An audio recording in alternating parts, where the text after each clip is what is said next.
Ba, ba, ba, Yeah. ba, ba. Mm-hmm. Oh shit. We're being live streamed. We are Someone live AF. someone hacked the mainframe. Oh no, enhance. Enhance, enhance, enhance, enhance. So yes, as you mentioned, this was my son's shirt at some point. So I'm wearing a small child's rib cage on top of mine. Oh, nice. He outgrows his clothes and you inherit them. Yeah, it's great because I buy his clothes, so I know what to get when I want to wear it. It's not just that you're dressing your son, it's that you're getting yourself a gift for the future. Yes, future gifts. It's great. I mean, that was past me because he's much too big now, but boy, do I have a closet full of fun t-shirts. Um, that reminds me of we have discussed like off camera uh the found footage film festival, Mm-hmm. which Colin Robinson uh is affiliated with, sort of, kind of like he used to do pranks on local news shows. So another guy from that, Nick Pruer, also used to do pranks on local news shows, and like instead of being like a professional yo-yo expert Yeah. who had like hit uh rock bottom, Yeah. which is a great bit, he would come on as like a specialty chef Uh-huh. and do like a cooking segment on the local news. And anyway, another side project of his, just in real life, is his uh his metal mom project. Do tell. So just his real mom Uh-huh. wears his real old metal shirts from when he was a kid, and he made like some social media presence for her. And then he also uh created, like, he grew up in a small town in Wisconsin, and they have like some town parade once a year. He had commissioned a parade float, like a giant balloon of his mom with like a generic sort of metal thing on her shirt. I love that so It's much. pretty cute. Although I sincerely thought it was going to be a robot thing when you said metal mom.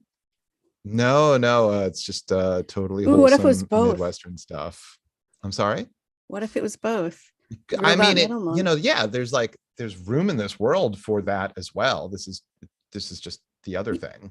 You can have more than one thing. Yeah. That's true of most of things. No, it's true of two things. Mhm, mhm. Oh fuck, we didn't even start yet. Oh no! Let's clap it in. Let's applause. Oh yeah. Oh yeah. Ow. Ouch. Woo. Yep. Hey guys, it's On Fire Tonight. Tonight with Josh and Tressa. I'm Tressa. I'm Josh. We're Yep. here to talk today about what we do in the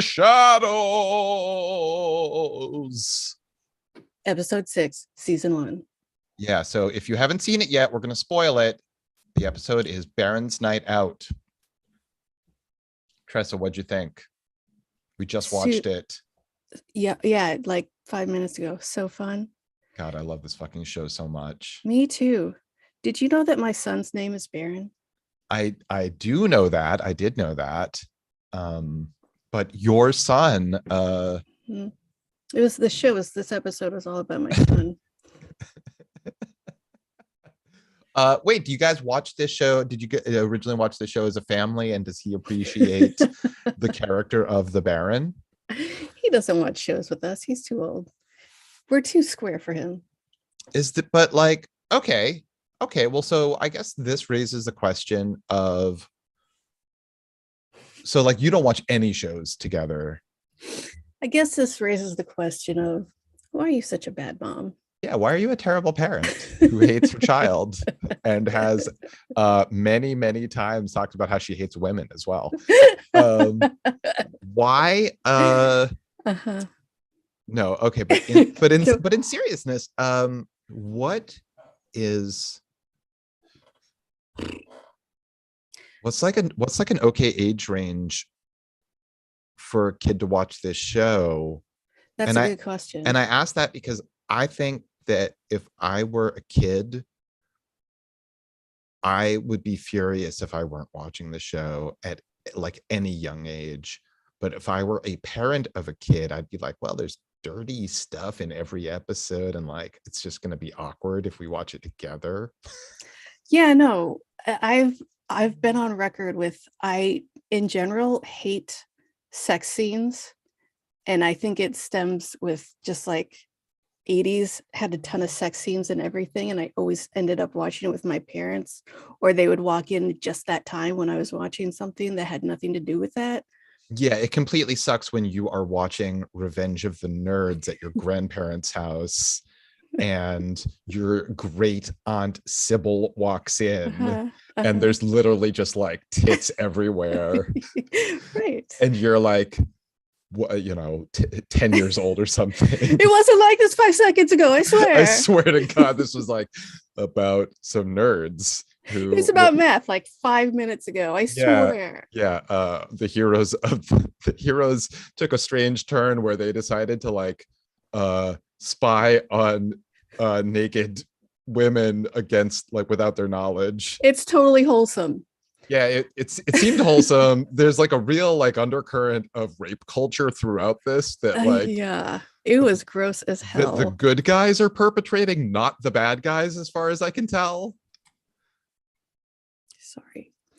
Um, Like, like, okay, so it's been a really long time since I've seen Revenge of the Nerds, but mm, so the Alphas, that's the name of the fraternity, the jock fraternity. of course it is. So like they're bullies against the nerds, Mm-hmm.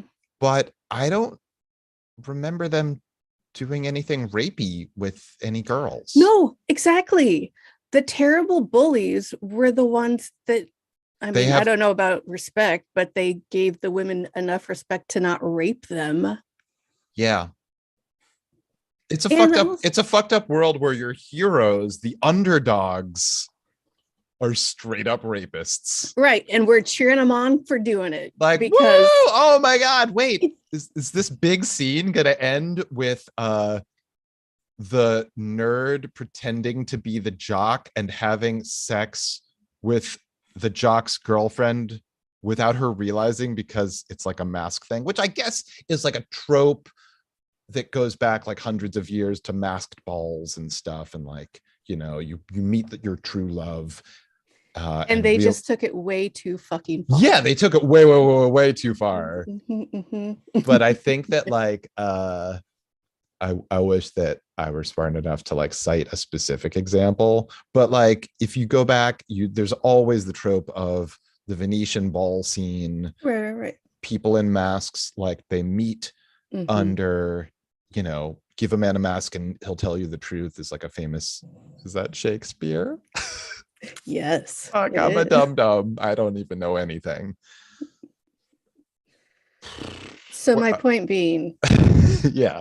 I think that the 80s traumatized me on sex scenes, and they make me uncomfortable even if I'm watching them alone. I do not care for them. I know. What if somebody walks in? Right? So barricade the Because door. that's how it worked all the time. They only walked in when something gross was happening. Totally. So I was watching, what was that?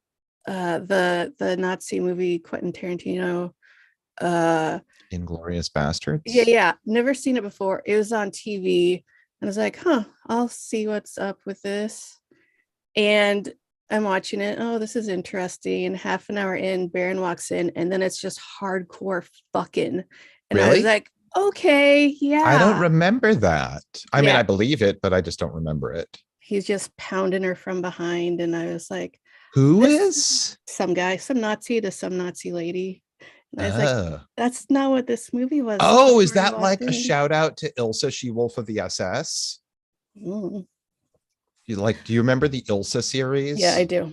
There's Ilsa She-Wolf of the SS, Mm. Ilsa Harem Keeper of the Sheiks, Huntress of Siberia.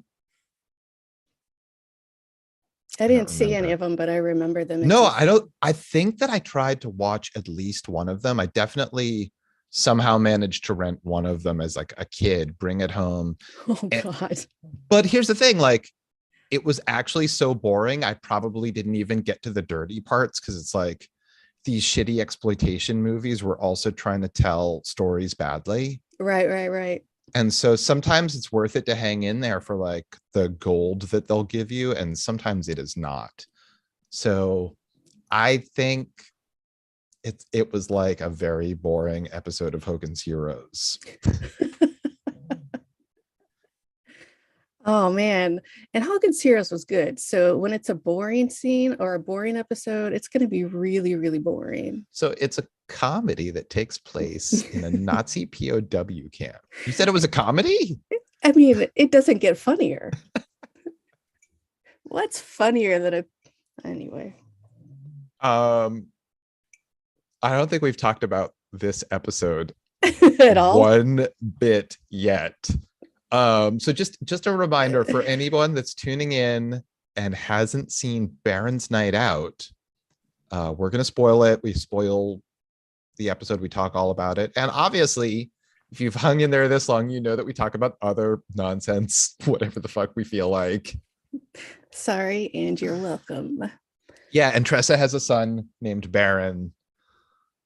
And his social security number is And we're gonna link to his dental records in the show notes.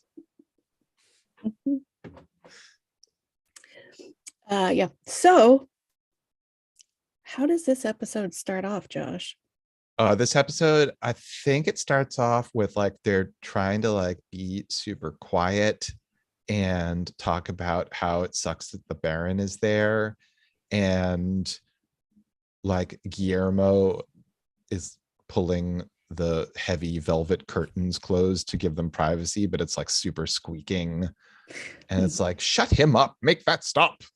And Nandor can't remember the word for roses, which he's asking Guillermo to get to cover up the stench of the Baron. He's like, you know, the things humans use To smell. Do you mean noses? No, Oh. like they have green things, like green sticks.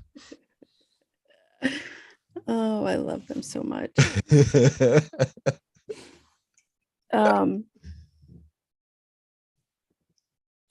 God, I totally forgot. Like I just watched this. Okay, so they are talking about how much of a psychopath the Baron is, how they have failed his edict of taking over the New World. And they're pretty sure that he's going to kill them, right? Yeah, they're terrified because he is a bloodthirsty bastard with no genitals. And he's extremely powerful. And we find out later that he's not actually a Baron, and it's not actually his name. It's a nickname because he is Baron because he has no genitals. And all he wanted in life was children of his own. Right. Like, so just jumping ahead in the episode, this whole episode, Baron's Night Out, they have a wild night out, but there's a part where they're all shit-faced, the Baron most of all, and it goes to sad drunk talk, SDT, which is like a bummer for anyone. Like, hey, if you're out there and if you fall victim to sad drunk talk, be aware of that and maybe don't drink and maybe don't talk. The second point more so, I think. Look, I mean, everybody's got to have like a therapist for sure, and like friends that like you can talk about real stuff with. but like a night out on the town is the worst time and place for that for anyone. So you're not going to get anything Agreed. good and you're going to ruin everyone else's time also. So don't be a fucking wet blanket. Don't be a sad baron is what I'm trying to say. Thank you, Josh. That was a really good PSA and Yeah. very important. Yeah, this is I wish I had heard this 20 years I ago, wish I'd Josh. heard it. I wish that like somebody would play it for me. Mhm. Not that I even really drink anymore. Tressa, can I talk to you about the fact that I basically don't drink? Some years ago, Mhm. Are you I drunk right now? Is that why you're telling me I'm this? fucking I'm high on crystal meth. That's why I don't drink. I just love Oh, yeah, that makes I sense. love Yeah. ice. No, I used to drink socially and it was fun for me. And I fell into running.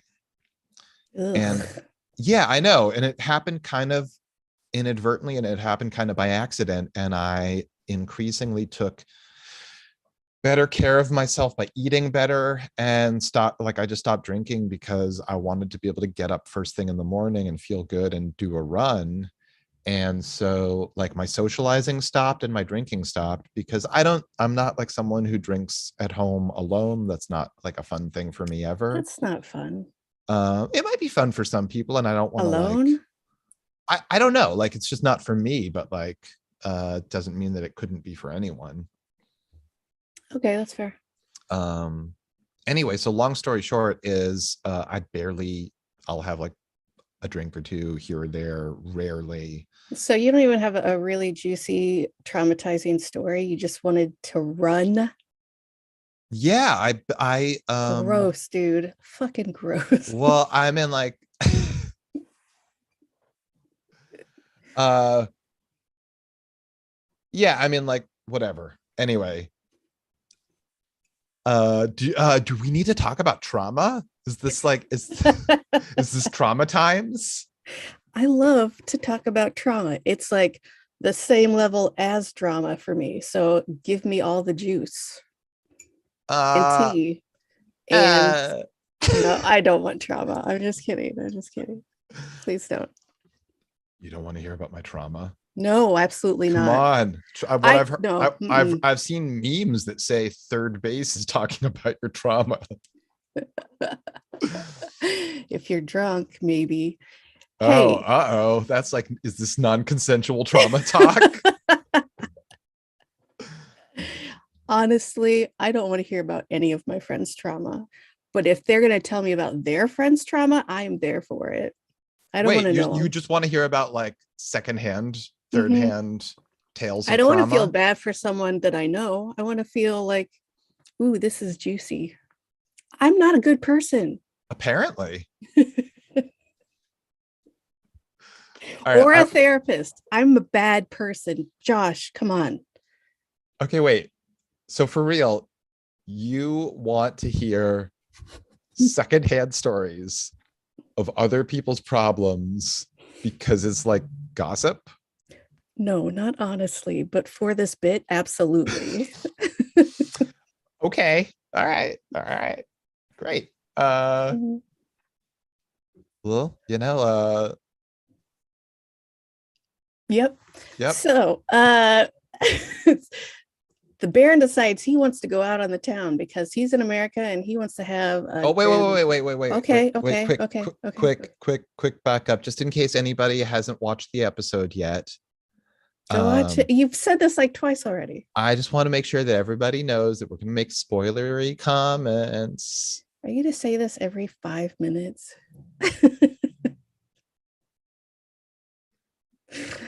So, the gang, uh, Nandor, Laszlo, Nadia, Guillermo, and also we have seen the Baron's familiar, who's this super creepy, like old European widow, gothic, literary looking figure Yeah. who just haunts them. Like she pops up silently and looks like ominous. She doesn't give yes or no answers. I mean, she doesn't speak, but like also she won't nod in a way where you know it's a yes or a no. She'll do like a half circle. Yeah, she does a semicircle. You're like, what was that? Was that a I yes or a no? And know. she's already walking away. So they've been summoned to the Baron's attic, and he makes a grand appearance. It was grand. Keep going. No. So I'm sorry. I'm sorry. I interrupted you. I just wanted to like catch us up to the moment. Oh, okay.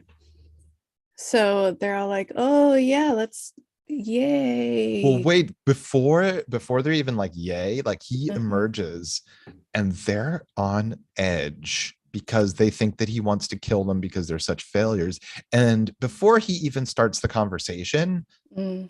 I don't know if you've ever been in a position where like you are actually or perceived to be fucking up at your job Oh, and you like go into a boss's office like explaining before they've even asked for anything. That's where these guys are. yeah, And they're yeah. like, hey, I'm so sorry, did you mean like take over like the entire continent or just like a couple of blocks? Like it was not really We've got clear. half of Ashley. We're good. We're good. We're Yeah, good. like I love that since the last time they talked about it, they don't even have all of Ashley Street, they have part of Ashley Street.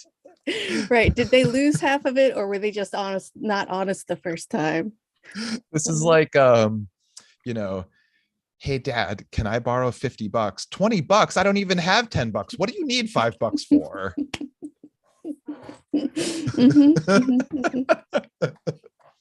Absolutely. so And so I don't that's think where they're at. yes. I don't think the Baron even pays attention to him. He's in his own little like he's in party mode. He's ready to fucking go. Yeah, he's in the new world and all he wants is a night out on the town. And they're He like, wants oh, pizza. okay. He doesn't even know that he wants pizza yet. Yeah, he does. He's like, "Have you guys had pizza? I want to try pizza." Did he And they're say like, that in "Yeah, the beginning? Oh, okay. yeah, yeah." They're like, "I don't what? Why would we want pizza? What are you fucking talking about?" Right. Like it's been well established that human food makes you projectile vomit. So the Baron gets all dolled up and he's got two ruffs on, like, you know, those Edwardian Mhm. super fluffy collar He things. looks fantastic. But he's got two of them, which is Yeah. like, like, so they try to talk him out of his wardrobe choices. And they're like, Which well, I listen, found weird because they dress like assholes too. Come on. right. Well, they don't know that they dress like assholes. They're like, oh, you can't wear that because like two roughs kind of means you're up for anything, if you know what I mean. You need to blend in like we are. And he looks at them, he's like, oh, okay, I get it. I get it. And then Colin Robinson wanders in and they're like, Colin Robinson, do you have human clothes that like we could dress the Baron in? So he has the best outfit. Right. So finally they're like walking out on the street and he's getting yelled at. They don't realize that it's because he's wearing a New Jersey Devils hat and people are like, Devils suck. And he's like, fuck you, we're vampires. And we keep having like confessional cameras with like Nadia and everyone. It's like he's being super obvious. He keeps telling everyone we're vampires. And it's like, you can only say you're joking so many times because look at him. Right. He looks like he's melting. Everyone knows he's telling the truth. He looks like he's melting. Now he gets his pizza. Did he Well, dig wait, it up? no, not Oh yet. my God, I'm sorry. Go ahead. He does so many things. They run into Sean, their human Mhm. neighbor, who's just Right. stocking up for the big game. Mhm. And the Baron starts levitating him and he's like, what the fuck is going on? And they're like, no, like he's cool, he's our neighbor that brings in our trash cans when we forget, like we need this guy, or no, we need this guy, but like, Right. but he's cool. And so the Baron sets him down and Laszlo is like, you will forget everything from the past 5 minutes. He's like, guys, what's up? I'm just stocking up for the big game. And the Baron automatically starts lifting him again. So they have to do it twice. The Baron sees some like stockbroker dude who's shit-faced. He's like, I'm just gonna eat this real quick. And we cut to Nandor, who's like, the Baron is very drunk because he drunk a drunk guy. Now, is this before or after the pharmacy? This is before, and that's a dollar store.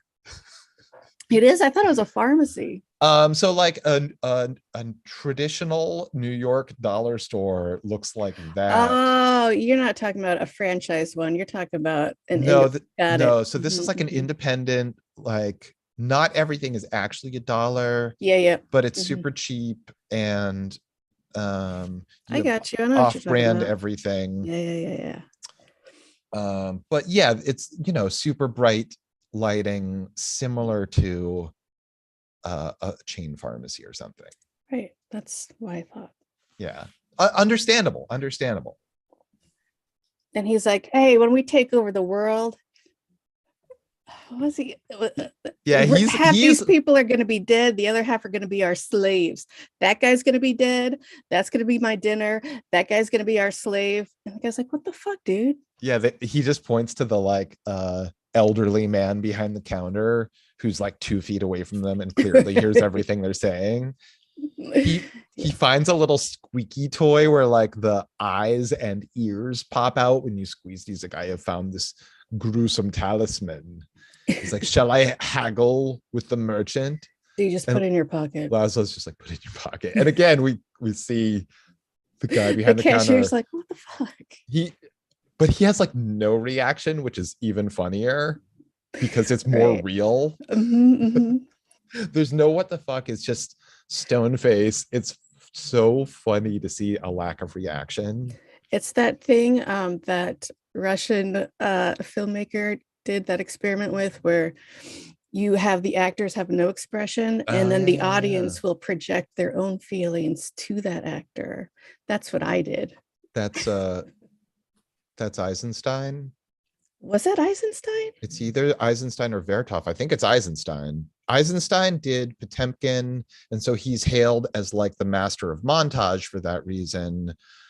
And for other, like he was one of the first people like trying to figure out what happens when you put sequential images, like you can affect how the audience perceives a moment. And I think Vertov was a more experimental, like,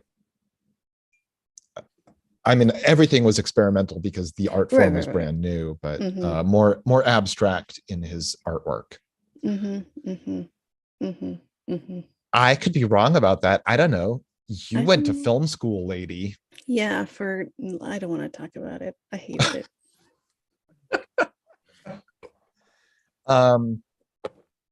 Right. So anyway, that catcher's non-reaction is hilarious to me. The next thing they do, they're like in a bar. I think, is it a bar and a bowling alley? It felt like a bowling alley. They did go bowling, right? They did everything. They like, yeah.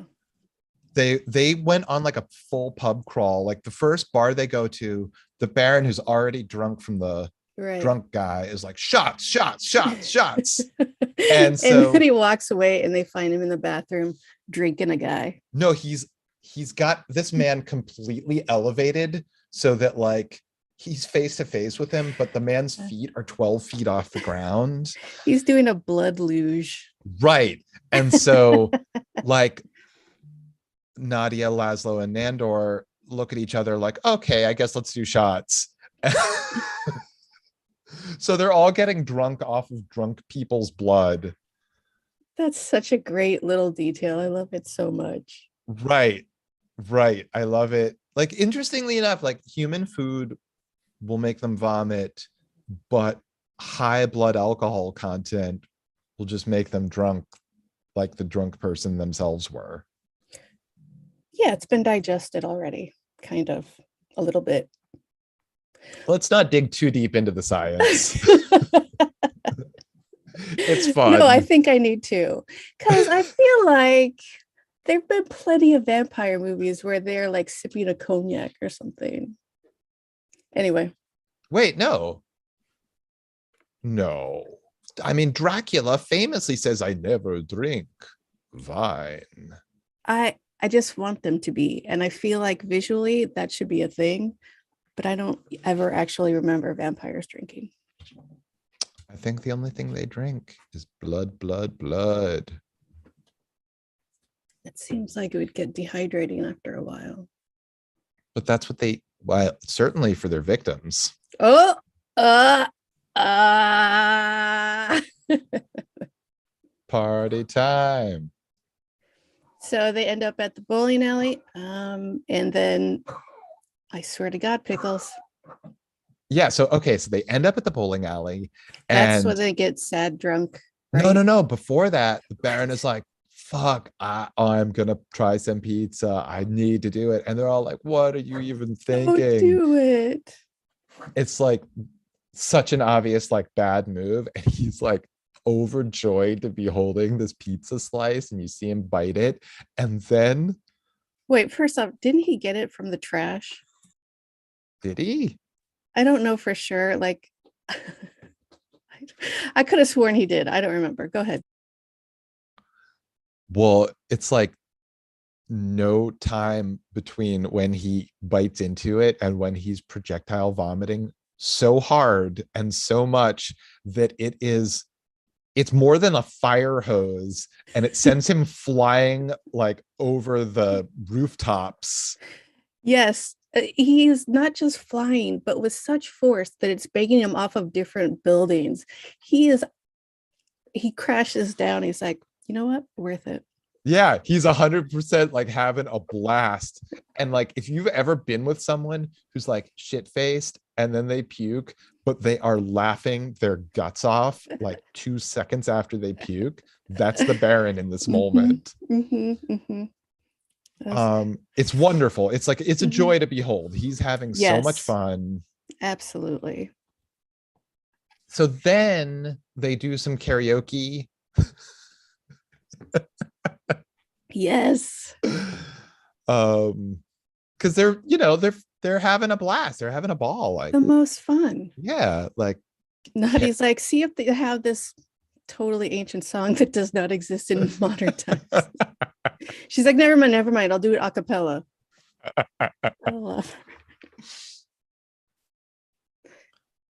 So they get to like the 50th bar of the night when the Baron is like, I am not really a Baron. And they're like, of course you are. You're the Baron. And he's like, no, it was a nickname. It is Barren. And then he stands up and unzips his pants, because I have no genitals and could never sire a child. And he's standing there with his pants down, and like some other person in the bar is just casually looking at him. We'll be your children. Yeah, they're all like, we could be your children. Like they're still they're of a mindset that's both sympathetic towards him and like they're having fun together, but they're also still a little bit afraid of him. And they see an opportunity to have him not kill them. Right. And his heart is warmed by this gesture, and he's like, oh guys, that's so kind. And Nandar's like, maybe you want to pull up your pants. He's like, oh yeah. And he's like, that is so kind. I was thinking about killing you guys tonight. Shut up, we were gonna kill you. And the Baron gets dead ass serious. You were plotting to kill me. Long beat where we're all terrified. And then, bah, that's hilarious. Oh, those guys. So they stumble home. Nope. No, wait, what do they do first? They go to a rave. Oh fuck! I forgot about the rave.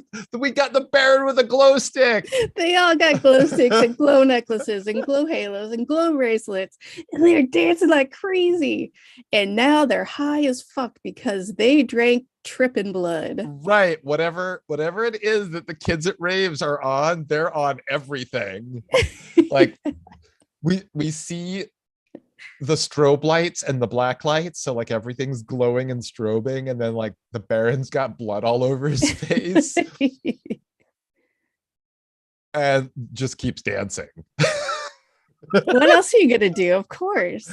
I guess like that's what they came to do, right? Like they're having the fucking best night ever.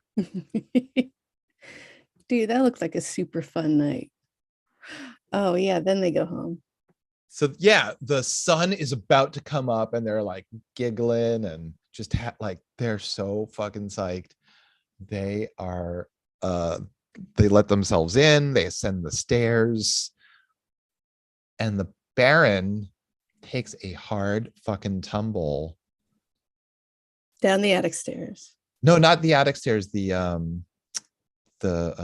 circular staircase that leads. They're all in the attic talking. They're like, all right, we got to get out of here. It's the sun's about to rise. He goes down the attic stairs and then he stands up at the platform. What do you call it? The landing at the second story. Oh, okay, like, whoa, that was crazy. And then he goes through the handle.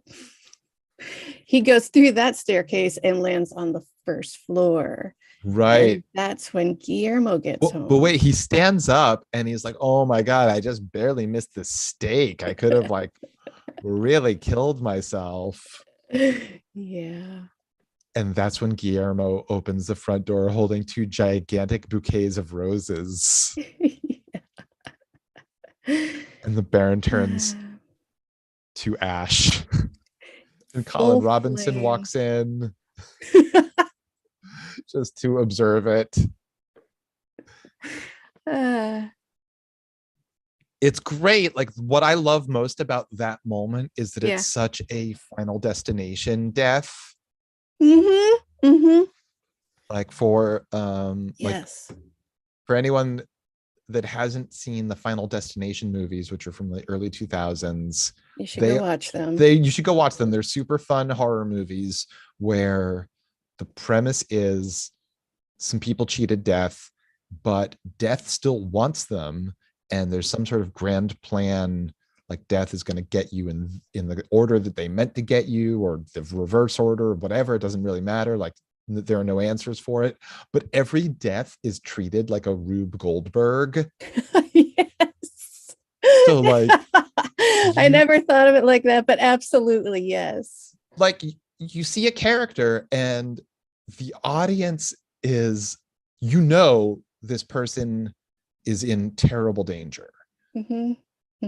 Like they're in a kitchen and the gas goes on for no reason, and the something starts leaking right near like the electrical appliance at the same time. And there's like a whole car gets taken out of shift, so it starts rolling towards the house. Right. And all of this is happening simultaneously. There's a rack of knives that get like unleashed for some reason. Teetering on the edge of the counter, but yeah.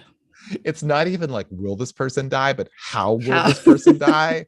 Or they might, in some cases, take the entire ride but still survive this one scene.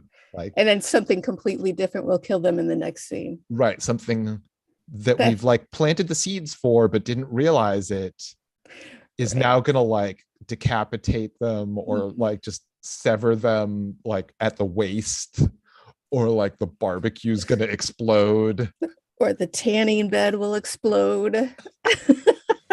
It's such a good series. Anyone, please, both of us, go watch those movies. Absolutely. And then that's the end of this episode. So the Baron, the most powerful vampire and renowned vampire, is dead. Guillermo accidentally did it. And all the vampires are fucked now. Yeah. Now what are we gonna do? I can't wait for this next episode. It has such a great scene. I am so excited. Wait, what is the next one? The trial. Oh, great. There's going to be so many tangents on that one. Yeah, for sure. Um, what else about this episode that we haven't explored? Because this is such a good one. They're all so good. Oh, wait, I love how early in the episode, Guillermo is like, the Baron's terrifying. And Nandor's like, we all are. And Guillermo's like, eh.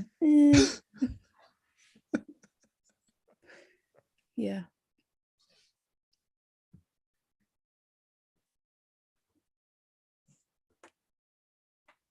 Guys, guess what?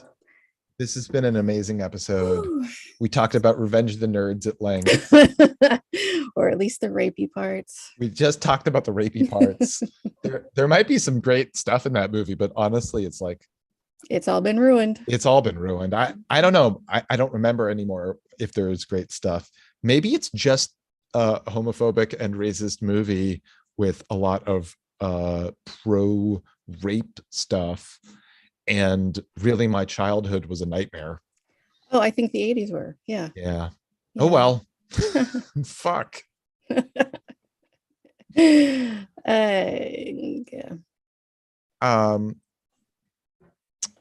Yeah, so maybe we should all check out the Ilsa series, because I couldn't even make it through a few minutes as a kid.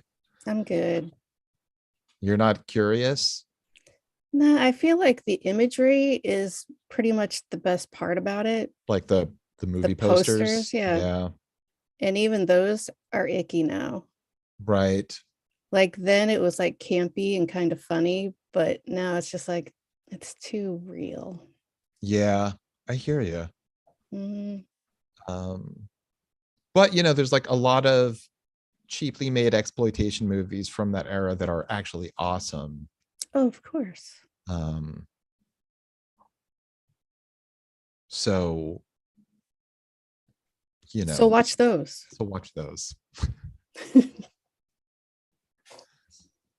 So boy, what a show. You guys, we've been talking for so long. It's Tressa, I swear to God.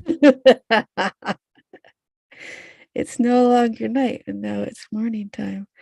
No. Tressa, I don't know if you realize this. Fire's been burning for so long. Tressa, you and I are wolves. Creatures of the night. Yeah. And we are on fire tonight.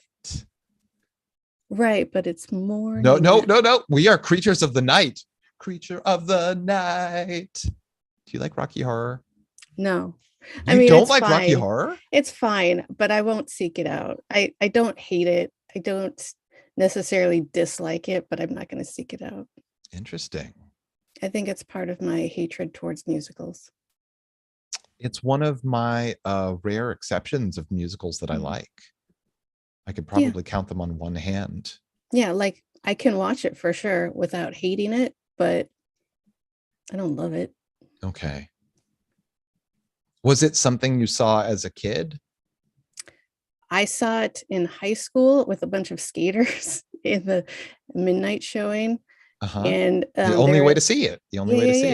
They we had to leave early because they thought it was stupid and I was having the most fun and I was sad. Aw. No, I hate it. No, just kidding. Who were those dumb skaters? I don't know, high school skaters. So they're all like Olympic level skaters and snowboarders now. A couple of them might be. I haven't kept track. Okay. Interesting. So for anyone that is who, like me, enjoys that movie and soundtrack, I'm gonna get Tressa to do a special episode about that because I love it so much and I think it's worth talking about. Um, yeah, write in if you are pro or anti Rocky Horror Picture Show, and we'll let the audience decide if I'm right or wrong. if Tressa's taste, if her personal opinion is correct. I know the answer to that. It's wrong. I know.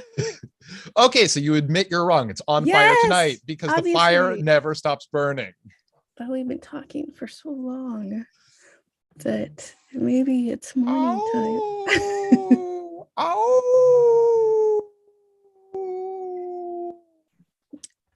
Maybe we should put another log on the fire because it's starting to smolder.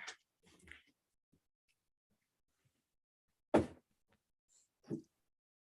gonna kill you one day. Bang, zoom to the moon, Alice. So this is our version of the honeymooners. I just realized, I didn't even realize that that's what we were doing. We're doing the honeymooners. That's what we do every single episode, where I threaten you. I get angry with you. Yeah, you threaten me with domestic violence. People love it when Jackie Gleason threatens to punch his wife in the face. Man, nothing funnier than abuse on women. So good. That is what the foundation of the art of television is based on. I can't tell you how much I dislike that show, and that's one of the reasons why. So I've probably only seen like 2 episodes. I'm actually not that familiar with the show, even though it like aired in syndication and whatever when I was a kid. Like I couldn't get into it. I hated it. It bummed me out. It wasn't for me. And I feel like I should try to check it out in a serious way because like there's so many reasons why one might check it out. Like it established everything for. It's such a bummer though. Like they were just bummed out all the time, and so they were so poor even though they worked so hard, and he was always angry. It just like, I don't understand how that's a fun thing to watch. But it was also comedy, right? Was it? It was a all comedy of those because he was angry. No, I hate it. Yeah. I don't think. Okay, like first of all, I don't know because I'm not an expert on the show, but I don't think that that's where the comedy comes from. I think that part of it. So like everyone in the cast except for Jackie Gleason, this is what I understand, would learn the dialogue inside and out. Mm-hmm. And he would just be familiar with it so that he would have to struggle in the moment to be real and be his character.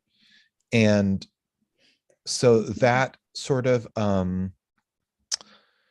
kinetic push-pull is something that translated on screen in an incredibly dynamic way. That's a lot of work for a sitcom. I mean, it's a lot of work for everyone because like he just kind of knows the plot points and he's got to like he's got to play it in front of a live audience, and it's going out live because there was only live television back then. Right. Okay, sure. I hate it. Okay. I feel like all the humor was 100% I'm angry about something stupid, or that might be I'm your wife and you're being stupid. Oh, she told him. It was I hate it. Was the bummeriest of bummer shows. No way, no thank you. And then the Flintstones, which was hugely successful, is just a complete ripoff of that. And then the Jetsons is a complete ripoff of that. And like half of what's still on television today is a direct, I mean, more than half, like almost everything that's any sort of sitcom is in some way a descendant of that show. And they're all fucking bummers. Do you think that about like every single sitcom? Yep, especially Friends. Wait, I'm sorry, is we just watched What We Do in the Shadows. Is What We Do in the Shadows a sitcom? Yeah, I mean, I don't know. I guess it's a I half an mean, hour long and it's a comedy. What's the criteria for a sitcom? A situational comedy. right. So, okay. I have, uh, according to certain thinkers on comedy, there's sort of a hierarchy of how jokes work. There's character based, there's situational based, and then there's just joke based. So, like, the character based is where, like, you don't even have to do something funny. It's just the character is funny. Right, like a Kramer. That would be a great example. Like the character just like I just saw like a tidbit of an interview where they're talking about the very first episode of Cheers. Norm walks in and he says dialogue that no one understood was a joke. It was just like like the joke writers, the best comedy writers in the world, Mm-hmm. wrote this just to be dialogue where he enters scene and introduces his character. And when they did it for the first time in front of an audience, the audience died laughing harder than anything that they knew to be a joke. So, like, Norm, like, I don't know if anyone listening to this show, everyone listening to this show knows Cheers because it's Yeah. just you and me. And even if it wasn't, it's Cheers. Everyone knows vaguely what Cheers is. Okay, so like that is a character joke. A situational joke is what most sitcoms rely on most of the time, where like you've set up a plot machine and you've got to like run your characters through that plot machine. And because of, like we're afraid that the Baron's going to kill us. We also have to take him out on a night on the town. There's like a lot of situational jokes, Mm-hmm. but they're also character jokes because they're playing their characters. So you get the double. Now, like a joke is where a character just in scene tells a joke or something. I'm not really sure how best to explain that, but it's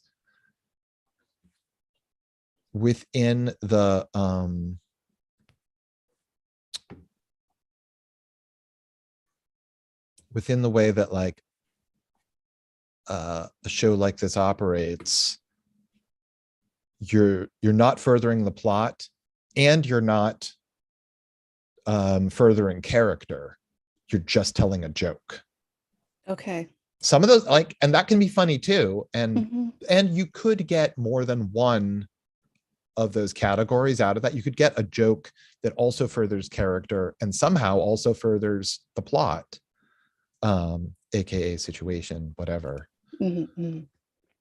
Is this is super boring for anyone but me. Yeah. I'm actually boring myself. I can see you falling asleep and I'm going into a coma myself. So I can already feel the weight of this falling on the cutting room floor. My point being, I love it when you get angry, Josh. It tickles me. Wait, you just said you hate the honeymooners But for I that hate, same reason. yes, But you're because trying he to was recreate always the angry. honeymooners. No, it's different because you're not always angry. That asshole was never not angry. And Is it that was a true? bummer to, according to my couple of viewings, yes. Maybe we should both just check out that show a little bit. No, no. Okay. I'd Yeah, rather I mean, watch I'm Everybody not really Loves planning Raymond, and I to. do not want to do that. You know, I I never watched that show, and I don't know if that's a good or a bad show. I think it was one of the most popular ones. Everyone Loves Raymond, or Yeah. Everybody, or whatever it is. That one, I feel like the roles were reversed, kind of like the mom, the wife was always an asshole and angry, but she had a good reason to be because the husband was what's the word? he had weaponized incompetence where he was just like, I'm an idiot, sorry. Well, okay, so I'm not familiar with that show, but the co-creator of that, uh Phil Rosenthal, who's got his own sort of, it's an Anthony Bourdain-esque travel and food show called Somebody Feed Phil. Have you seen that? No, but I thought you were talking about Everybody Loves Raymond for a second. Okay, keep Well, no, going. he's co-creator of Everybody Loves Raymond, Okay. but like behind the scenes. But so he's just a very funny, likable guy on his own show, and that makes me want to go and watch Everybody Loves Raymond because of that. Okay. You go do that, and I won't. All right. All right. So we've been on fire tonight, which is the name of this show. Yep. You you chose the title, No Backsies. I don't want to change it. I'm just saying that we've been talking so long that we have evolved into a morning smoldering situation. Look, you open with your silver, you close with your gold. You go out on the biggest laugh and the highest energy, and you leave them wanting more. You give them the feeling that they really got their money's worth. And oh, I wish there was just a little bit more. Not, oh, we just sort of petered out into nothingness, like a smoldering fire.